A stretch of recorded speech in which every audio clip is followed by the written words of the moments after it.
Hola, ¿qué tal amigos? Un saludo para todos. Mi nombre es Rafael Diosdado Zambrano. Este es el laboratorio de física en el ámbito de electricidad y magnetismo. Estamos presentando para el tema de ley de Henry la presentación guía de la práctica. Como siempre, empezando indicándoles que en el aula virtual tenemos los recursos disponibles, entre los cuales se encuentran estos videos y también el manual, material de estudio. Tenemos también el informe con el simulador correspondiente, el cual ya ustedes saben que deben descargar, guardar en un lugar y darles apertura para poder trabajar. Entonces, el tema pues es ley de Henry. El objetivo general es aplicar la relación entre los parámetros según la ley de Henry, que hacen alguna influencia en la fuerza electromotriz, en la generación de corriente. Vamos a examinar la inducción de fuerza electromotriz y su variación en función de la velocidad angular, ¿ya? Es decir, la rotación, en este caso como movimiento que se está utilizando para generar corriente. También vamos a analizar la influencia del número de espiras de la bobina, y también vamos a analizar una combinación de materiales y calibres específicos para trabajar estudiando la generación de corriente según la bobina y según el material. Asimismo, pues las condiciones, como siempre, son las especificadas en la guía, y los recursos necesarios son los videos, el manual, este formato de informe y el simulador. Entonces, sigue los procedimientos paso a paso con los detalles de las actividades propuestas, las instrucciones, y tendremos un normal desempeño en el desarrollo de las actividades. Aquí vamos a mostrarles entonces lo que es el simulador, perdón, la guía, y también tenemos por otro lado el simulador. Bien, de esta manera pues estamos indicando que el simulador es laboratorio electromagnético de Faraday, y vamos a llegar hasta la pestaña generador. Entonces tenemos aquí la pestaña generador.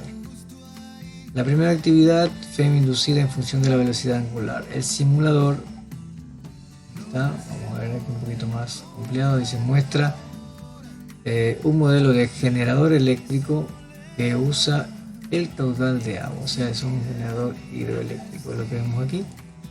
Soltando agua del grifo aumenta la velocidad angular, ¿ya? Y entonces el imán pues gira con más velocidad porque se encuentra en rotación. Vamos a ver esta configuración, que es la que tenemos que ubicar acá. Ya configure el simulador con los parámetros indicados. Muestra una lámpara conectada a una espira. Entonces, para poder verlo así, pues vamos a tener que poner aquí 100, nada, ninguna opción por acá. La opción de la bombilla, una vuelta y 50%. Entonces colocamos así 100, por acá nada, por acá la bombilla, por aquí una vuelta, y de este lado 50%, tal cual como lo dije. La variación de la fuerza electromotriz se muestra según esta fórmula, para que de todas maneras usted se pueda guiar y saber pues que estos parámetros del lado de arriba son proporcionales directos, y solo el tiempo es proporcional inverso. Note que hay un signo negativo, o sea que la FEM es con respecto al campo pues de sentido, digamos, contrario. Para el caso dado, el campo y el área son constantes, o sea, en esta primera actividad, y solamente vamos a variar el ángulo, o sea, variar el ángulo en el tiempo con velocidad angular constante, es decir, vamos a lograr una variación del ángulo de rotación del campo. A medida que el campo gira, adquiere un ángulo distinto, ¿no? Entonces luego va a volver y va otra vez a disminuir y aumentar. Entonces vamos a ver con velocidad constante la variación del ángulo. Entonces, de acuerdo a esta fórmula que está acá, pues obtenemos estas relaciones y deducimos que es proporcional al campo, el área, a la velocidad angular, que en este caso pues va a ser constante, y el seno del ángulo, que es omega por t. Entonces, para evaluar la relación, examinamos la FEM en función de las velocidades angulares indicadas aquí. Entonces, primero con menor velocidad angular y luego con mayor velocidad angular. Para eso, pues soltamos nosotros el agua del grifo con menor velocidad angular y nos damos cuenta de la FEM inducida según lo que se muestra aquí en la intensidad luminosa de la lámpara, ¿no? Bien, entonces ponemos aquí nosotros el detalle de lo observado con una captura, como dice aquí, pues de la imagen. Luego respondemos a la pregunta, dice qué relación existe entre la FEM y la velocidad angular. Pues según la fórmula aquí está la FEM y aquí está la velocidad angular, son directamente proporcionales, y en el experimento pues lo vamos a poder observar y lo va a deducir de acuerdo a lo que vio en la tabla acá arriba, a lo que midió. Bueno, aquí en las observaciones pues hay una pregunta: ¿qué particularidad presenta el flujo de carga en la espira? Ya vamos a ver el flujo de carga. Mire, de la carga esto, usted lo está viendo y eso lo tiene que describir exactamente así como está ahí. Muy bien, luego vamos a, bueno, eso tiene relación con algo que nosotros conocemos también, que estamos estudiando, así que traten de escribir la parte técnica. No van a decir simplemente que las bolitas van y las bolitas vienen. Tenemos la actividad 2, FEM inducida en función del número de espiras, es decir, que ahora vamos a establecer el número de espiras diferente. Una ley de Henry es función directa del número de espiras, como está aquí escrito. Bajo la misma configuración, manteniendo una misma velocidad, aumentamos el número de espiras para analizar la influencia de N. Entonces vamos a aumentar el número de espiras, y aquí está indicado que primero con una, después con dos, después con tres, y en este caso pues mantenemos la velocidad angular, una misma velocidad angular, y simplemente le aumentamos el número de espiras y vamos viendo lo que sucede con la lámpara, ¿no? Muy bien, entonces damos aquí la opción de escribir mayor, intermedia o menor. De esa manera vamos viendo cómo el número de espiras influye directa o inversamente en la FEM.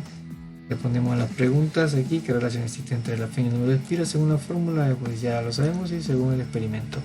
Finalmente pegamos una captura del proceso y escribimos las observaciones correspondientes. La actividad número 3, vamos a obtener la corriente inducida en la bobina de un generador. Bueno, aquí ya no trabajamos tanto con el simulador, simplemente seleccionamos de aquí de la tabla los materiales correspondientes y su resistividad. Ya, entonces presentamos una lista de varias resistividades, y también hay que seleccionar dos calibres. ¿Ya? Entonces, de esto que está aquí, seleccionamos dos y ponemos acá, ¿no?, el nombre que seleccionó y la resistividad, el nombre del segundo y la resistividad, el calibre y la resistividad. Entonces, material y resistividad, calibre y el diámetro. Bien, con esos dos materiales y dos calibres es con lo que va a trabajar.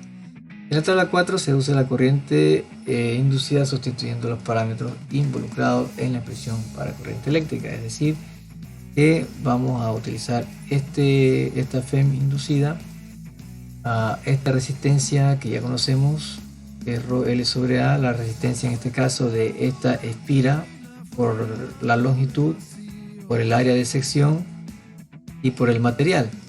También vamos a utilizar el área de sección del alambre, pues es pi por el diámetro del alambre. En este caso viene acá, es lo que estamos calculando acá. Pi por el diámetro al cuadrado sobre 4 es el área de sección, para ponerlo aquí. ¿Ya? Y bueno, la longitud es la longitud de la espira, que tiene relación con el diámetro, que esta área que está aquí, bueno, viene dada por el área viene dada por el diámetro.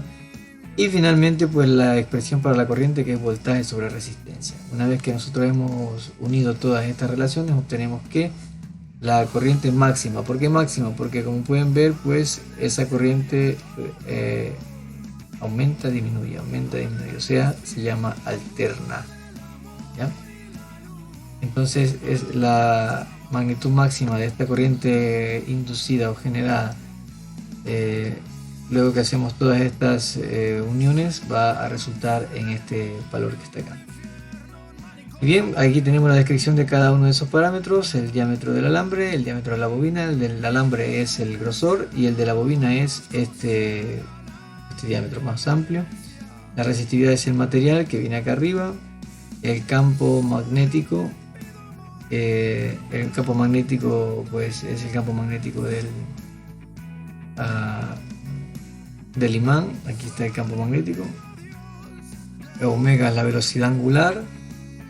La velocidad angular se muestra aquí en RPMs. La intensidad máxima de la corriente, y es lo que vamos a calcular. Entonces elegimos un número de espiras y un diámetro D para convertir a metros. Hay que convertir a metros para la bobina y según nuestra consideración, o sea, qué tan grande queremos la bobina y cuántos números de espiras, o sea, qué tan ancha sí y qué número de espiras queremos. Puede que por ejemplo pongamos como que tiene 3 o 2 o más. Bien, entonces tomamos un campo magnético de acuerdo aquí a lo que vemos puede ser este ejemplo, ¿ya? Y en este caso pues como pueden ver, este campo magnético viene en Gauss. Hay que convertir a Tesla. Para eso pues multiplicamos de acuerdo con este factor de conversión que tenemos aquí, 10 a la quinta Gauss, o sea, y 100.000 Gauss son un Tesla. Luego pues la velocidad angular la convertimos de RPM con este factor de conversión que tenemos aquí. Un RPM es 0.104 radianes segundo. Registramos los valores acá, entonces colocamos el número de espira que hemos elegido, el campo magnético que acabamos de medir. Lo podemos variar ese campo magnético para que no sea parecido con el de otro compañero, de pronto vaya a causar algún inconveniente. El diámetro de la bobina pues lo damos de acuerdo pues a lo que nosotros hemos establecido, y la velocidad angular W, ¿ya? Bueno, esto no es W sino omega realmente, ¿no? Omega. Entonces, una vez que hemos establecido estos valores, ahora tenemos que obtener la corriente máxima en la bobina de acuerdo a la fórmula que hemos establecido en la parte de arriba acá. Entonces tenemos aquí el primer material con la resistividad, luego ese mismo material con esa resistividad pero con calibres distintos. Tenemos que combinar material con el calibre. Como tenemos dos materiales, entonces primero cada material con un calibre distinto y después el otro material asimismo con los calibres distintos, ¿ya? Y calculamos la corriente máxima. O sea, estamos hablando de que aquí va el material 1, por ejemplo, con la resistividad 1 y el calibre, por ejemplo, 1. Luego el material 1 con la resistividad 2 y el material 1 tiene la misma resistividad y el calibre segundo que hemos elegido. Luego el material 2 con la resistividad 2 y el calibre 1, y pues otra vez el material 2 con la resistividad 2, porque la resistividad es del material, no es de nadie más, entonces el calibre 2 así. Entonces aquí sería el diámetro del primero, el diámetro del segundo, y acá otra vez el diámetro del primero y otra vez el diámetro del segundo, y con esa combinación vamos a calcular la corriente máxima. Vamos a ver las observaciones en base a lo que se estableció de acuerdo al diámetro, cómo influyó. Este diámetro es el diámetro del grosor, el espesor del alambre, y esto puede ser material que usted haya elegido, puede ser cobre, oro, plata o platino, etc. Bien, finalmente hacemos las observaciones correspondientes y escribimos un análisis general de todo lo que hayamos nosotros realizado en esta actividad. Bien, finalmente para concluir pues tenemos ya como siempre el envío del archivo, se guarda en Word, también se guarda en PDF para poderlo subir al aula virtual. Tenemos los 7 puntos como siempre.